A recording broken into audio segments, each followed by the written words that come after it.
Hello students, आज की इस वीडियो में हम लोग स्टडी करेंगे रैयतवारी सेटलमेंट के बारे में, या इसी सेटलमेंट को मुनरो सिस्टम के नाम से भी जाना जाता है। ये रैयतवारी सेटलमेंट एक लैंड रेवेन्यू सिस्टम था जिसको ब्रिटिशर्स ने इंडिया के सदर्न रीजन में यानी साउथ इंडिया में इंट्रोड्यूस किया था। प्रीवियस वीडियोज़ में हम लोगों ने परमानेंट सेटलमेंट के बारे में स्टडी किया था और परमानेंट सेटलमेंट में देखा था कि ब्रिटिशर्स ने इसको नॉर्दर्न इंडिया में इंट्रोड्यूस किया था। और इस सिस्टम में एक मिडिल मैन होता था जिसको हम लोग ज़मींदार बोलते हैं। और ये ज़मींदार क्या करते थे, पेजेंट से टैक्स कलेक्ट करते थे और फिर उसका एक हिस्सा ब्रिटिश ट्रेजरी में जमा करते थे। ब्रिटिशर्स ने परमानेंट सेटलमेंट को भी साउथ इंडिया में यानी इस सिस्टम को साउथ इंडिया में भी इम्प्लीमेंट करने की कोशिश की, लेकिन ये सक्सेसफुल हो नहीं पाया। इसके पीछे रीज़न क्या है कि साउथ इंडिया में ये नॉर्थ इंडिया की तरह ट्रेडिशनल ज़मींदार नहीं होते थे। वहाँ जो लोकल एडमिनिस्ट्रेशन देखते थे पुराने समय में, यानी अंग्रेज़ों के आने से पहले जो डायनेस्टी जो वहाँ शासन करती थी, तो उसके समय लोकल एडमिनिस्ट्रेशन का भार होता था पॉलीगर्स पर। ये पॉलीगर्स लैंड मैनेजमेंट भी देखते थे, यानी किसानों से टैक्स कलेक्ट करने का काम भी पॉलीगर्स का होता था। यानी हम बात कर रहे हैं ब्रिटिश के आने से पहले वाली जो डायनेस्टी शासन करती थी साउथ इंडिया में, मद्रास प्रेसिडेंसी वाले रीजन में, उन जगहों पर। तो ये पॉलीगर क्या करते थे, डायरेक्टली टैक्स कलेक्ट करते थे पेजेंट से और फिर इन टैक्स को इनसे एक ऊपर का ऑफिसर होता था जिसको नायका बोला जाता था, नायका को ये भिजवाते थे और नायका जो है फाइनली उस रेवेन्यू को सबमिट कर देता था अपने जो रूलर होता था, किंग होता था, उनके पास। तो ब्रिटिशर्स ने सोचा कि जो काम हम नॉर्थ इंडिया में ज़मींदार से ले रहे हैं यानी मिडिलमैन का काम, वही काम हम यहाँ पर साउथ इंडिया में पॉलीगर्स को दे दें, यानी वही काम उनसे लें।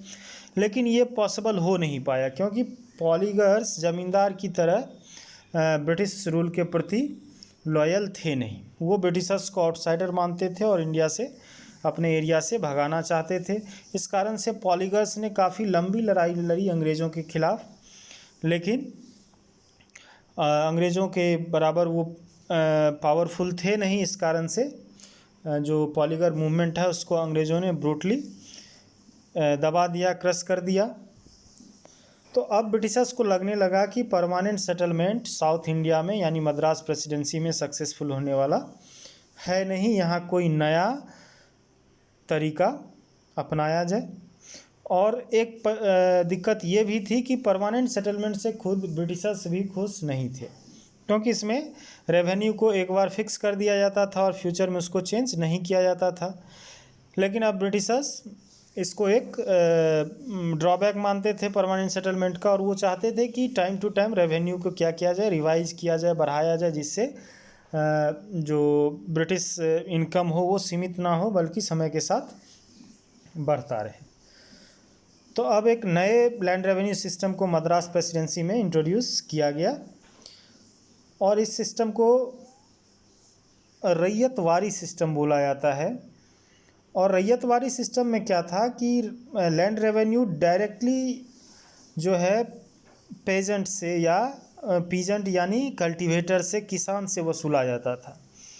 और किसानों को साउथ इंडिया में रैयत कहा जाता है, तो इस कारण से इस सिस्टम का नाम भी रैयतवारी सिस्टम पड़ा। रैयतवारी सिस्टम को शुरुआत में एक ब्रिटिश आर्मी ऑफिशियल थे, इनका नाम था कैप्टन अलेक्जेंडर रीड। इन्होंने जो टीपू सुल्तान से जो एरिया जीता था मैसूर प्रोविंस का, उसके कुछ जगहों पर, उसमें एक डिस्ट्रिक्ट था जिसको बारामहल डिस्ट्रिक्ट कहा जाता है। बारामहल डिस्ट्रिक्ट में इन्होंने, बोल सकते हैं कि एक स्मॉल स्केल पर एक्सपेरिमेंट के तौर पर रैयतवारी सिस्टम को कैप्टन अलेक्जेंडर रीड ने इम्प्लीमेंट किया था और ये सिस्टम काफ़ी ज़्यादा सक्सेसफुल रहा वहाँ पर। और जिसमें क्या किया जाता था कि रैयत से डायरेक्ट टैक्स कलेक्ट किया जाता था। बाद में थॉमस मुनरो जो जब गवर्नर बने मद्रास के, तो इन्होंने पूरे मद्रास प्रेसिडेंसी में 1820 में 1820 में इस सिस्टम को पूरे मद्रास प्रेसिडेंसी में इंट्रोड्यूस कर दिया। फिर से समझ लीजिए कि स्मॉल स्केल पर इसको बारामहल डिस्ट्रिक्ट में रैयतवाड़ी सिस्टम को यानी एक्सपेरिमेंट के तौर पर किसने शुरू किया था? कैप्टन अलेक्जेंडर रीड ने। और इस एरिया को यानी बारामहल डिस्ट्रिक्ट आता था मैसूर स्टेट के अंतर्गत, जिसको कि टीपू सुल्तान से अंग्रेज़ों ने जीता था। तो शुरुआत में अलेक्जेंडर रीड ने इन एरियाज़ में रैयतवाड़ी सिस्टम को एक्सपेरिमेंट के तौर पर चलाया था और ये सिस्टम वहाँ काफ़ी ज़्यादा सक्सेसफुल रहा। और बाद में थॉमस मुनरो जो कि 1820 में गवर्नर बने मद्रास के, इन्होंने इस रैयतवाड़ी सिस्टम को पूरे मद्रास प्रेसिडेंसी में इम्प्लीमेंट कर दिया। अब जान लेते हैं कि क्या सब मेन प्रोविजंस थे इस रैयतवाड़ी सिस्टम के।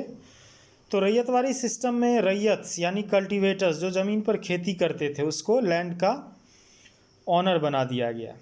यानी जिस तरह से ज़मींदार ऑनर होते थे परमानेंट सेटलमेंट में, उसी तरह रैयतवाड़ी सेटलमेंट में रैयत यानी कल्टीवेटर पीजेंट्स खुद क्या होते थे? लैंड के ऑनर होते थे। और ये जो लैंड ऑनरशिप राइट थी ये हेरिडिटरी थी, यानी रैयत के डेथ के बाद उसके बच्चों को ये राइट ट्रांसफ़र हो जाती थी। साथ ही साथ रैयत को ये फैसिलिटी भी दी गई थी कि वो अपनी ज़मीन को यानी जिस पर उनका राइट था उसको रेंट पर दे सकते हैं दूसरे पीजेंट को, या लैंड ट्रांसफ़र भी कर सकते हैं दूसरे रैयत को, उसको सेल कर सकते हैं। ये सारी फैसिलिटी दी गई थी रैयत को। अब बात कर लेते हैं कि ये लैंड रेवेन्यू कैसे फ़िक्स किया जाता था। तो लैंड रेवेन्यू असेसमेंट होता था, ईयरली असेसमेंट होता था, हर एक साल ये लैंड का असेसमेंट होता था और लैंड की फर्टिलिटी के आधार पर जो है रेवेन्यू फिक्स कर दी जाती थी। और फिर इस पर जो खेती करते थे डायरेक्टली ये रैयत उनसे डायरेक्टली टैक्स कलेक्ट कर लिया जाता था, यानी लैंड रेवेन्यू कलेक्ट की जाती थी। लेकिन यह सिस्टम भी पूरी तरह से सक्सेसफुल नहीं रहा, फेलियर ही साबित हुआ।